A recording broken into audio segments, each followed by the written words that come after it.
Trump के tariff की काट निकालना अब भारत के लिए बेहद जरूरी हो गया है, क्योंकि दोनों ही देश इस स्टेज पर आकर खड़े हो गए हैं कि जो भी झुका उसकी हार मानी जाएगी। ऐसे में भारत बड़ी सोच समझ के आगे बढ़ रहा है और उसी से जुड़ी खबर पर बात करें तो ट्रंप के टैरिफ सीधा भारत के एक्सपोर्ट को हिट करने वाले हैं और जब हमारा एक्सपोर्ट कम होगा तो भारत में मंदी छा जाएगी, बहुत से कारखाने बंद होंगे और बेरोजगारी बढ़ने लगेगी। ऐसे में भारत ने भी वो काम कर डाला है जो अभी तक पूरे विश्व में ट्रंप के खिलाफ कोई नहीं कर पाया है। सबने ट्रंप के आगे झुककर समझौता ही करना मुनासिब समझा, लेकिन भारत सबसे यूनिक स्ट्रेटेजी पर काम कर रहा है। दरअसल पहले कदम के रूप में भारत ने अपना एक एक्सपोर्ट प्रमोशन मिशन को लॉन्च कर दिया है, जिसके तहत भारत की जो छोटी छोटी कंपनियां अमेरिका में एक्सपोर्ट कर रही है और जिनका एक्सपोर्ट 20-30 करोड़ के करीब है, उन्हें सरकार इस प्रमोशन के जरिए क्रेडिट फैसिलिटी देगी। इसके अलावा सरकार एक्सपोर्टर्स के लिए दुनिया भर में वेयर हाउस भी खोलेगी जहां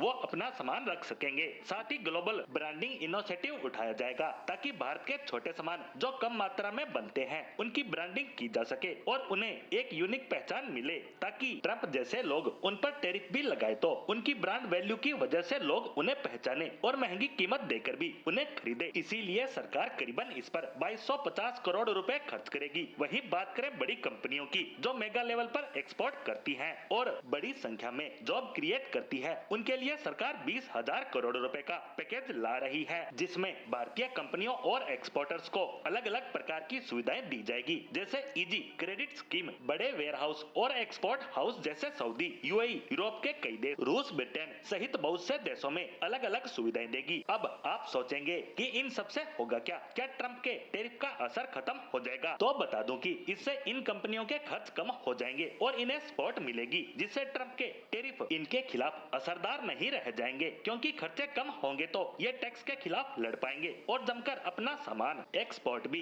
कर पाएंगे। साथ ही सरकार इन्हें अमेरिका की बजाय अन्य देशों जैसे दक्षिणी अमेरिका के देश, अफ्रीकी महाद्वीप के भी देशों के नए मार्केट की राह को सरकार हमारी कंपनियों के लिए आसान करने का काम करेगी, ताकि उन्हें अमेरिका में जो नुकसान हो रहा है उसकी भरपाई इन नए मार्केट में व्यापार करके की जा सके। साथ ही भारत ने हाल ही में ब्रिटेन के साथ एफटीए यानी फ्री ट्रेड एग्रीमेंट साइन किया है और अब यूरोप के साथ भी ऐसा ही एग्रीमेंट करने के प्रयास किए जा रहे हैं, जिससे ट्रंप के टैरिफ का जो डैमेज होता दिखाई दे रहा है उसे एक लिमिट तक सीमित किया जा सकेगा, जिससे ट्रंप का सपना एक सपना ही बनकर रह जाएगा। लेकिन इसके लिए पहला तो सरकार की इच्छा शक्ति का मजबूत होना बेहद जरूरी है, क्योंकि इसके बिना अमेरिका जैसे सुपर पावर देश के साथ टक्कर लेना संभव नहीं होगा और दूसरा इसके लिए शुरुआत में बड़े लेवल के बजट की भी आवश्यकता होगी, ताकि हमारी छोटी बड़ी कंपनियों की विभिन्न तरह से मदद की जा सके।